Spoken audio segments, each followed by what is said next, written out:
this time because I'll just recline back here for a bit. Alright, hello everybody, and welcome back to a Massachusetts or Como's. You guys know this in many different forms. It was known as for those of you who've been with me, you guys know this was Como's log, double log corner, Como's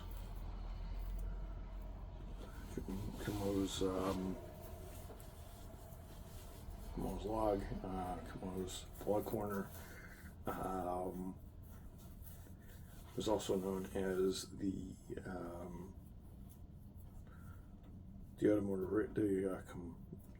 Massachusetts Central Radio Show, and then it was known as Como's Automotive Radio, and then it's now known as Como's Automotive Radio Show. So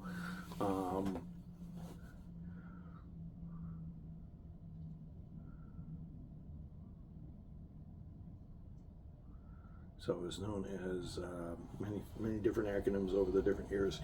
I'm not here to do a vlog tomorrow. Tomorrow Wednesday will be a vlog time. Today I'm going to do a review and my personal thoughts on a animated movie I just watched, just finished watching last night, and that is Makato Shinkai's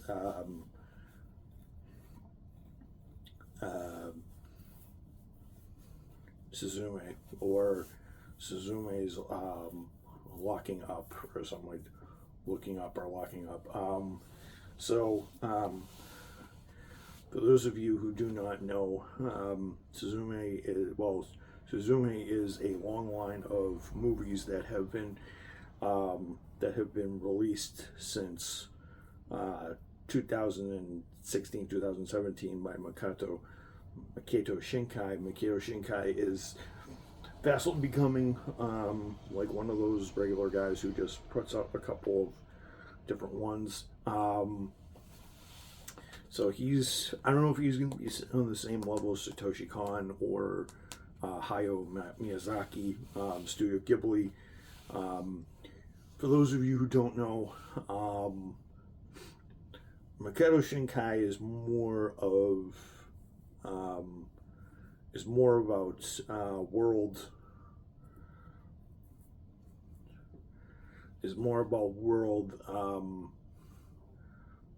about world happenings and tragedies and certain political topics like natural disasters like a meteorite strike from Your Name, global warming and climate change in Weathering with You, and Suzume, which was dealing with earthquakes and tsunamis and stuff like that. The movie actually does actually have a connection with a real world event, which I'm going to get to in a moment. So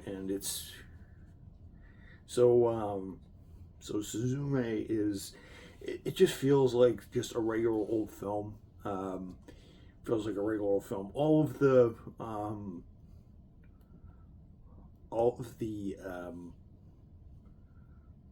Shinkais are like that. They start out kind of slow, and there's usually no point to them, and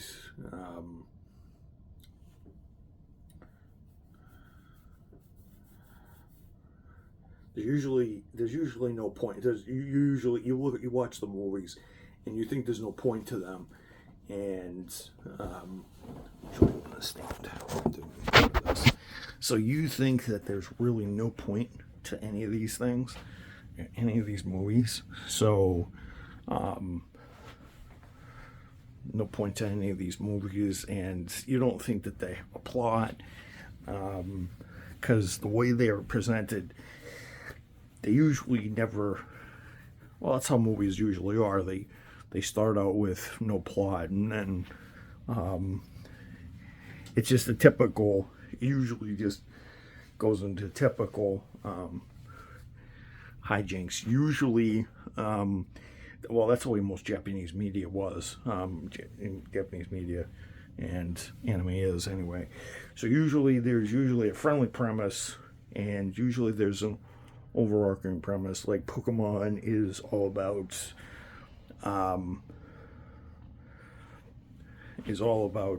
really. 1 second. So usually Japanese media usually starts out, as I was saying, Pokemon Japanese media kind of starts out kind of slow. There's really no overarching thing. Now there's really no overarching thing to go upon that. Like Pokemon, usually it's about going out to the world, going out on an adventure, and collecting Pokemon and getting gym badges, entering the Pokemon League.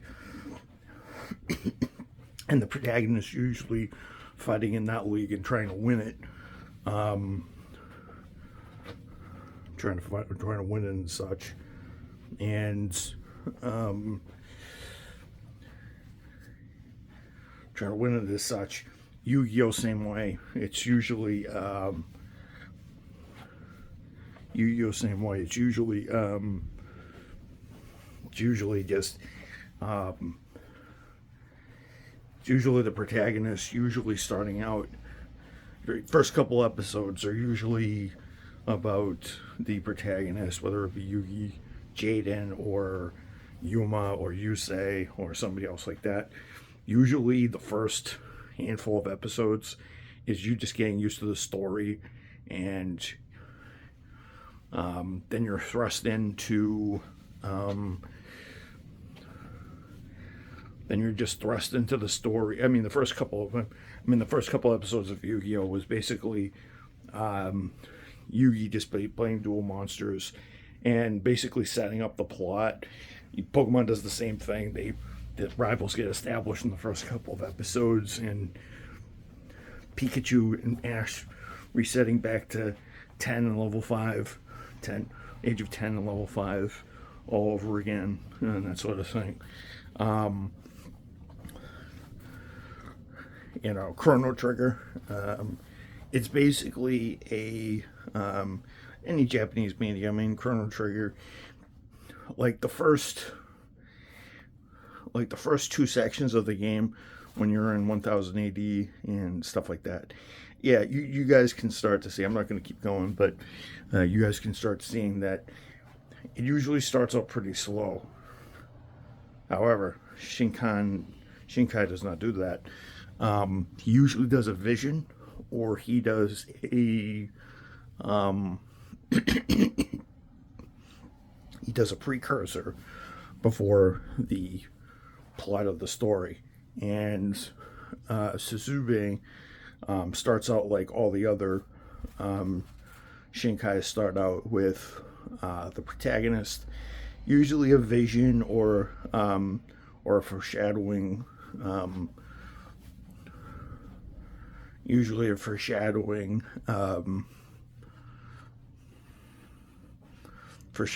type. Usually it's a dream or something in the protagonist or the first show protagonist's viewpoint. So for Suzume, it's usually not very clear what's going to happen, and it's usually very weird how they all start out. Usually it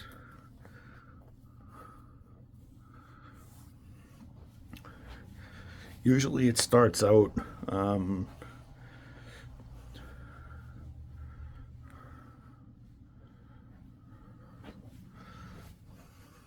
usually pretty much starts out as I think the opening scene starts as a young Suzume having a vision of her as a young girl, and her constantly calling out her mother, and her constantly calling out her mother and trying to look for her mother, and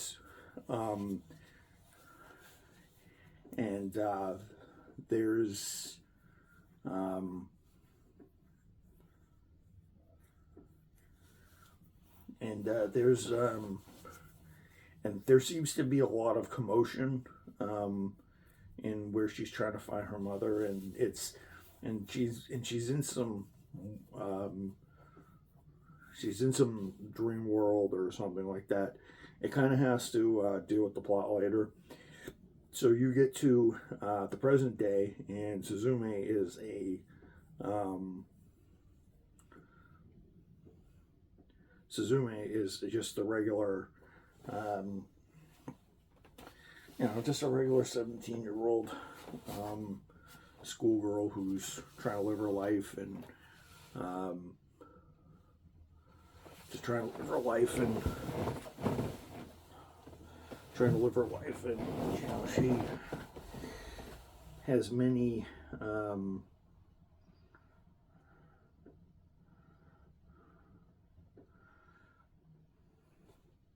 the official name of the movie is Suzume is locking up.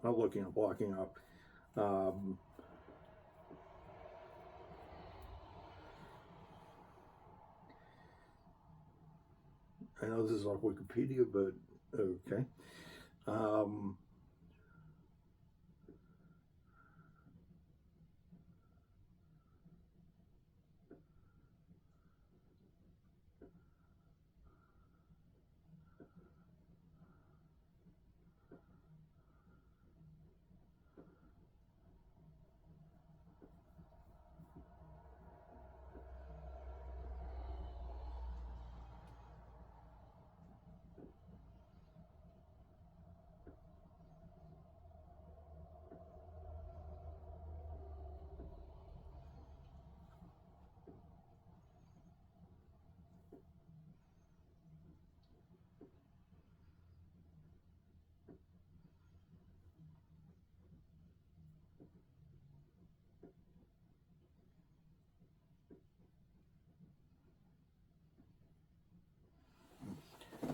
So the movie starts out as usual.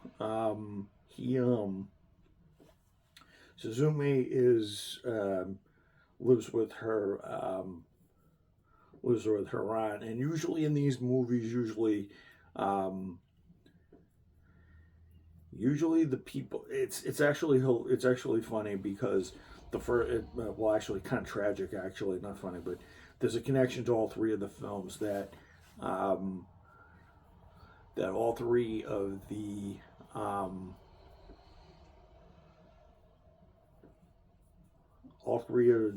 protagonists' parents or parents or guardians are either gone, or there's usually one parent, usually I know in Your Name, Taki's mom, I think Taki's mom in Your Name, I think she ended up leaving, or she ended up leaving the family or something like that. I don't mean so his mother died when she was very young. In Weathering with You, I believe the boy is a runaway, and I think the girl is the girl has parents, but the parents left for some odd reason or something like that. And in this movie, Suzume's mother dies, and I don't think there is a male protagonist, but there's no mention of there is a relative in there. There is a relative. I think you'll meet when you meet the other male protagonist later. So Suzume lives with her aunt, and apparently her mother. We don't really know about it. Her mother's missing, or she was raised in an orphanage or something like that. It turns out that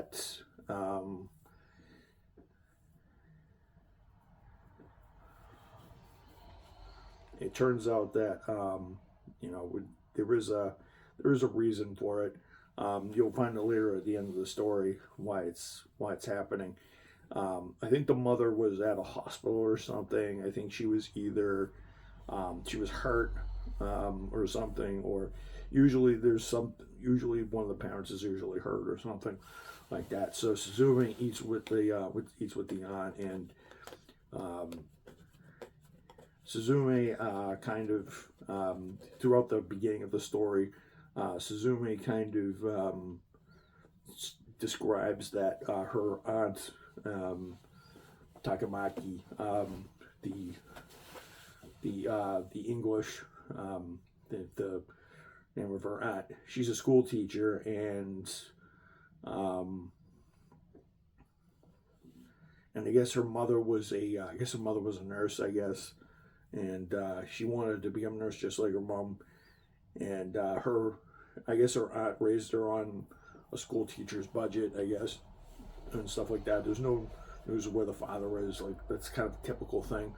Usually the protagonist is missing a parent or something like that. So in this case, with Suzume, it's the father, and the mother is obviously gone missing, or she's missing in action, so to speak. But you'll learn about how that was. You'll learn later on how that happened. You'll learn how the story plays out. Just want to make a note that when Suzume has has her little dream at the beginning before she wakes up and goes to school, you notice there's a lot of she's searching for her mother, and things are scattered about the earth, and it's kind of rocky and jagged and stuff like that. So kind of a precursor maybe of what happened. So, but if you guys, down in the comment section, if you guys figure out what tragedy it was, figure out what tragedy it might have been that cost Suzume her mother, or her mother back then. So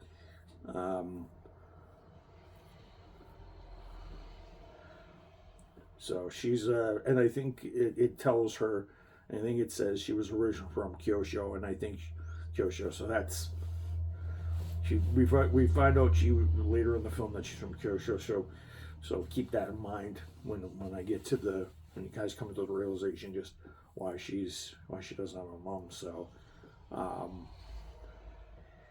and the Tamaki is kind of is very she's very her and the co-worker kind of when they're talking, Tamaki, she's very protective. She has certain rules for her, and she just acts as a guardian because she's she wants to make sure that her sister's child is all right. So she goes down to school, she goes down the hill. She goes down the hill on her bike. She goes down the hill on her bike, and typical of all these movies, they're always on a bike, and usually they run into somebody on a hill or something like that. So Suzume notices a boy sitting on, and he's looking for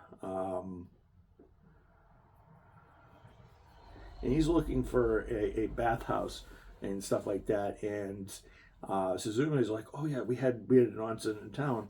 We have an onsen in town. It was destroyed years ago, and just keep the onsen for and bathhouse for two reasons of the plot upcoming, and then later in the story. So, and it's in people, and keep in mind that there's a trend of abandoned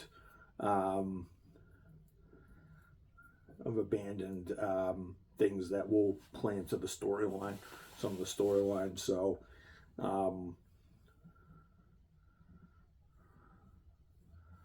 abandoned storyline. It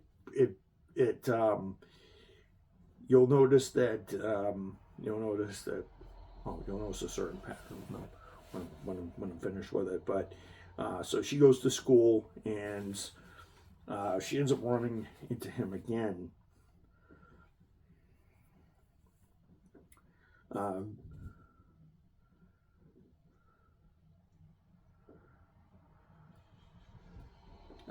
Young man who we find out later, his name's Suta, is looking for an abandoned onsen spa. It's basically a spa, uh, because he's looking for a door in an abandoned area. The only abandoned area is the onsen, and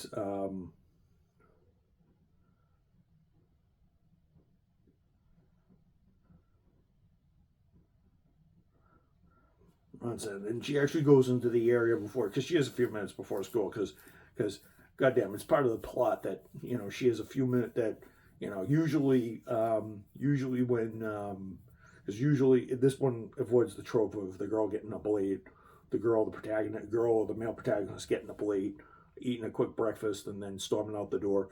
This is actually doesn't use that trope, and they figure out, and she goes into the onsen, knows there's a door on the and there's a lot of water, and a lot of people. So it's a lot of people said they're like, oh, so if it's abandoned onsen, possibly be drained and stuff like that. And she's like, wow, this was abandoned long ago. They probably drained out the water, probably dried up during the summer. And she was like, well, this was never. I've been by this place. Place never looked like any water in it. And she sees this door with this starlit field, and she tries to go in but can't. And then she shuts the door, and she backs away, and she ends up going over this keystone that's shaped like a cat. And this cat comes out, and cat moves away, and she goes to school like normal. And she actually, while she's in classes, she goes through her day. Then while she's in one of her classes, she sees this pillar of smoke, reddish, blackish smoke. So she's like, oh, that must be smoke. And it's coming from the onsen. She rushes over, takes a bite, rushes over, and notices that there's a man in a white shirt who is Sota. And he's got a key, and she's asking,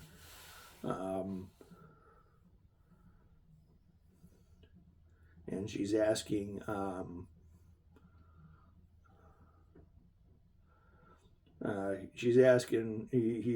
her, can you help me, and stuff like that. He does some chant and puts some key in and locks it out. And then he starts questioning Suzume, and he's like, oh, there used to be a keystone sitting right here at the door. It's to block. It's supposed to do this. Was the keychain? And she's like, oh, I saw a cat form, and the cat ran. The cat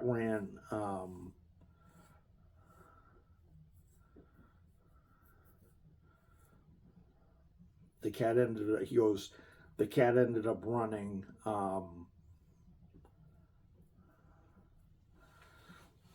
The cat ended up running off, and he tells her, well, you're an idiot.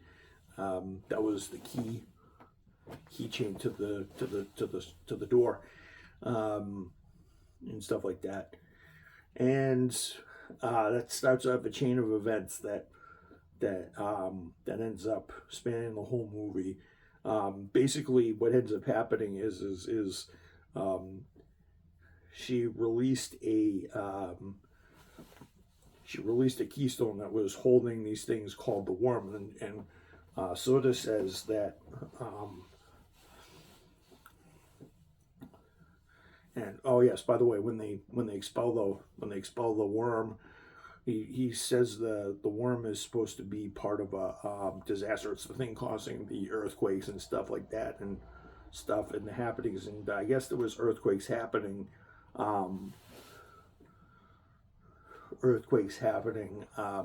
All over, and I think Suzume ends up kind of connecting the dots that maybe this worm thing ended up destroying the onsen when it opened up a door to another portal, and when Soda ends up sealing it, it starts to rain, which kind of explains why there was rain on the floor at the onsen, um, at the abandoned onsen, because it rains. You'll find out that every time they defeat this or seal this worm back, it starts to rain, um, and stuff like that. And they say, well, we have to find the keystone, and what did the keystone look like? He sort of asked her, and he goes, well, she was it's in the form of a cat, and she's like, well, and he asked what color it was and stuff like that, and says, oh, we'll look for it. It'll pop up sooner or later. It won't be hard to find, which comes to fruition later in the story. So he's like, we need to get it back here, and I need to do a spell on it so we can turn the cat back into the keystone, so I can shove it in the ground so we can keep this door safe. So he ends up getting injured during the whole thing, and so she brings him back to her house, where her aunt is, and I guess there's a phone call with the aunt and stuff like that, or somebody who's very close and protective of Suzume. Says, oh, there was a boy that did the house, and she calls Suzume, and then she's like, oh, no, I don't have any boys in the house, I'm strict, I don't want any funny business, that sort of thing. And Suzume says, no, it's just a friend, in there that needs help. I just had to patch him up. So she patches him up, and then next thing you know, Daijin, who's the Western keystone, who you find out later in the story is the Western keystone that has to be put in that door, front of that door, ends up saying, oh, I've been released, so now we have to find another. And Soda says, no, you have to return as the keystone. You can't be back. And then Daijin says, well, let's play a game. Why don't you, it's your turn to play that game with me. Uses his magic to turn, to take Suzume's childhood chair with a smiley face on it, and turns Soda into a chair, which then leads to a very comical, Soda end up chasing Joda and Suzume chasing the cat through the streets of the little town they're in. Probably some of the best foreign movie, French Connection style chase music, car chase music from like the 70s, from like the 60s, 70s, 80s. Pretty much. It's pretty hilarious. If you guys don't want to watch the movie scene, I highly recommend saying Suzume movie OST cat chase is probably some of the craziest, and it is pretty crazy because it's a girl in a chair basically catching a cat, and they basically have to get on a ferry, and the whole thing begins. So they end up going to one of the places, and they sleep on the ferry, and they get food and stuff like that. And he doesn't eat and stuff like that, but she eats. And so she wakes up. They get off the train. They get off the boat, and then they go to and then they walk around, and they see Suzume, and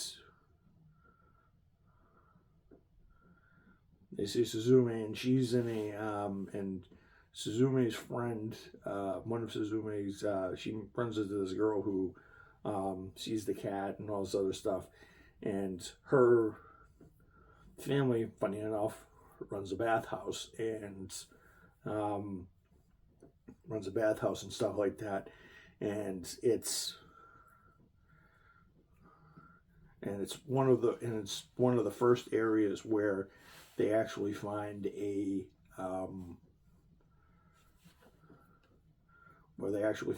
where a door is, and the door is in some old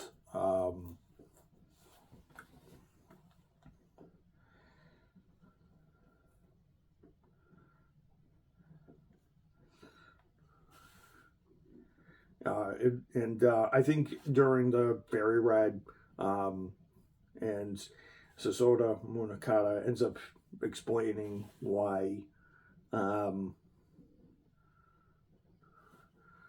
they got to explain. He explains to her that he's a closer and he has to lock specific doors throughout Japan, or the worm, the thing that sprouts out from the purple and black and red thing that sprouts out from the door, will cause earthquakes, and that's the reason why Suzume figures out why there's been a lot of earthquakes and stuff like that, and probably kind of it also explains why the onsen was destroyed. So he's going to go to certain abandoned places that are in there. That doesn't play truthful to the last one, but the last door that they have to do. But they're at abandoned places and stuff like that. So so they go to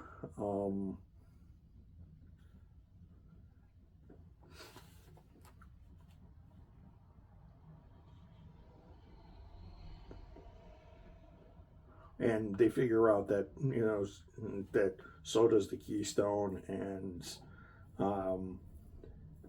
that the worm was released after you did that. So he kind of chastises her a little bit, and after that, she just they figure out the social media posts and stuff like that, like Facebook and Twitter on it, just basically when they go to Eheim, everybody posts the cat running around everywhere, and they call him Dajin and stuff like that.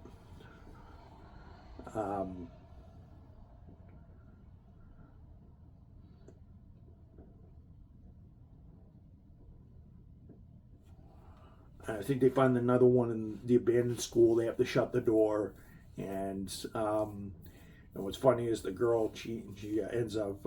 They talk about, they have conversations about boys and stuff like that, and all all this sort of girlhood teenage style stuff, and and then eventually they.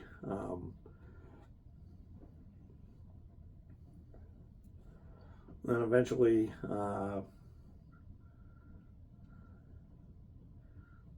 then they have to hitch a ride to Kobe, where there's a girl named Rumi, and Maya, and she ends up there's earthquakes and stuff like that. And she's going back to Kobe to visit her grandparents and to help the kids go visit her grandparents. She has to go back for something, and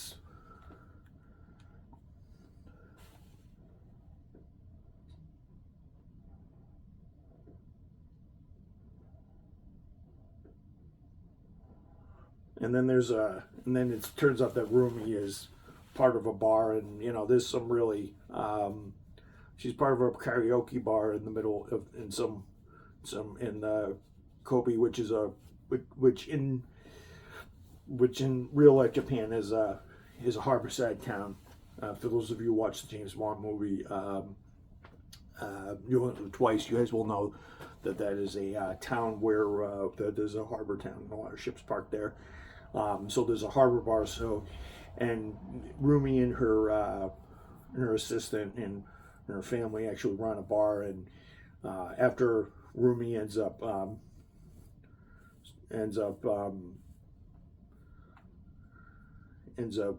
doing her a favor by driving her 6 hours to Kobe. She ends up saying, "Can you watch my two kids?" And Suzume actually ends up ends up watching over these kids, and they have a fun time. They do all these shenanigans, typical stuff, weird games. They eat food, they eat breakfast, and they eat lunch and stuff like that, and then they end up dinner, and then Suzume gets roped up into actually helping out Rumi run the bar and stuff like that. While Rumi's in this dress, she's basically a singer, karaoke singer, and then to entertain her in this bar. And there's some pretty bad singing and stuff like that. Kind of a nice break for amusement. It's kind of a lead-in to with the next abandoned places, which is an amusement park. Starting to see where, it's these abandoned places, one's well, actually no, there's five places. There's five places. There's 5 places where these doors are. So far we're in an onsen, which is a bath where people will go to relax. And then when she goes to the next town, Eheim, she's at she's actually stays with somebody who actually owns an onsen, and then somebody who owns a bar / amusement, and then the abandoned thing is amusement. So it's always connected to the journey, and where the and of course the abandoned school, kind of an ode that that Suzume is still a teen. She's still studying to go to college and stuff like that, and try to be a nurse, go to college and be a nurse and stuff like that, just like her mom was. And you find out during the Kobe trip that Suta also wants to become a teacher, and I guess he's in high school, and he's going to take, he's going to be taking exams to. He's been taking exams to enter teaching schools and stuff like that, so he can be certified to go to a school to become a teacher, and stuff like that. And although he does have the job of being a closer, he kind of tells Suzume while they're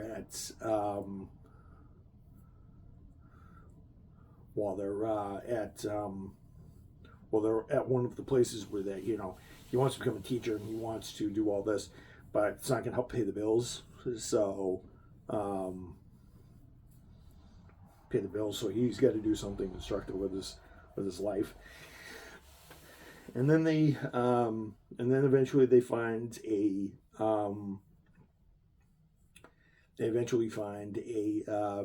worm coming out of an abandoned amusement park, which has been abandoned after 40 years of service. Suzume almost falls to her death because she has the key in her hand. She tries to close the door, and Dajin ends up leading her through the cable car so she can fall through and die. Because she doesn't want these worms because she wants the tragedy to happen, and yada yada yada. But she ends up testing, and you'll find out that Dajin ends up testing these people, going through these trials just to make sure the world is safe, I guess.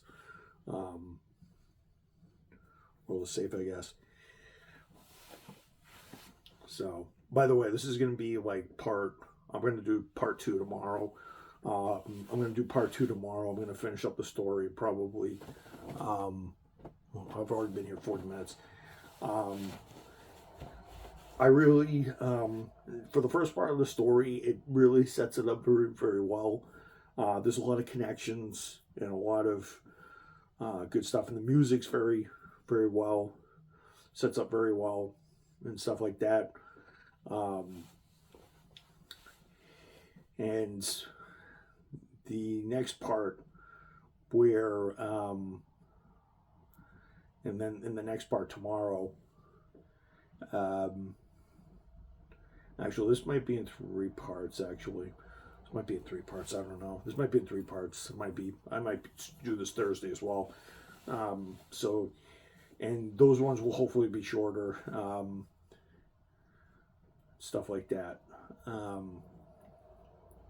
Because I'll finish off the story and then I'll give you my overviews on animation and on Thursday I'll give you my overviews, animation, the music, and just the overall themes of this movie and what I really thought about it and what I really summed it up. So I'm going to finish off by having. So eventually.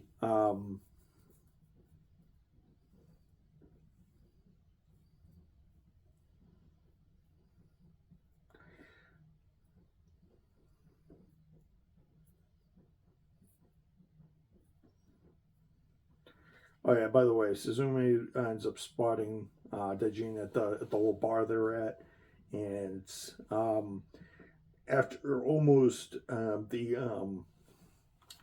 she finds out. I'm just gonna leave you with the fact that so Sota ends up telling Suzume that ends up telling Suzume that the portals lead to the ever after or the afterlife or something like that, or the ever after. It's kind of like a fantasy world slash kind of vision into the future, or it's kind of just a representation of people's dreams, and kind of, or a representation of what of their emotions and stuff like that.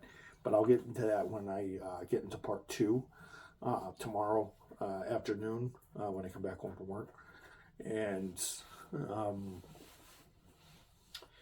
I'll let you guys know and in part 3 I'll cover kind of the themes and the meanings of it. This is kind of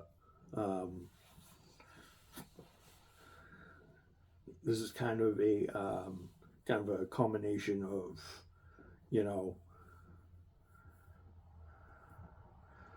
this is kind of what I'll do is I'll do a vlog and I'll do a radio show episode, and then I'll do one of these just quick updates and stuff like that. So yeah, so I'll do part 2 tomorrow, or 42 minutes. I'll be here tomorrow. The movie is very interesting to start out. You kind of see where the pattern's going to go. And it's the movie in the beginning kind of has a good blend of what, and it gives you more of it gives you more of a as Suzume you find out as Suzume travels, the more she finds out about life, and a journey to, it's not only a journey. You'll find out that it's not only a journey to save the world, but it's also a journey for her to just kind of look at the past, kind of, but I'll go into that theme when we get to the part 3 on Thursday. So I'll see you guys for part 2 tomorrow, and I'll do a radio show episode. What I'll do is I'll do a radio show episode after I get out of work and I take a shower, and then late at night, probably 10, 11, probably 9, 10 o'clock, I'll end up doing the rest of my, probably 9, 9:30. I'll end up doing the review. Probably have it up by 10 tomorrow, and then continue on from there. So I hope you guys enjoyed my opening talk of Suzume. It's a really good movie. I was really intrigued. I had some fun with some of the dialogue and stuff like that, but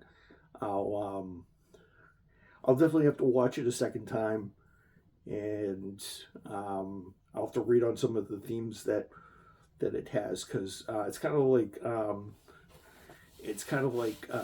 Miyazaki, but Shinkai is kind of like an early Miyazaki, but he's not trying to be like him, but he's doing his own style. So I'll do that in part 2. Hopefully part 2 will be shorter and be more to the point, but I just wanted to give you guys a premise of what the story was like, and I'll finish the story tomorrow.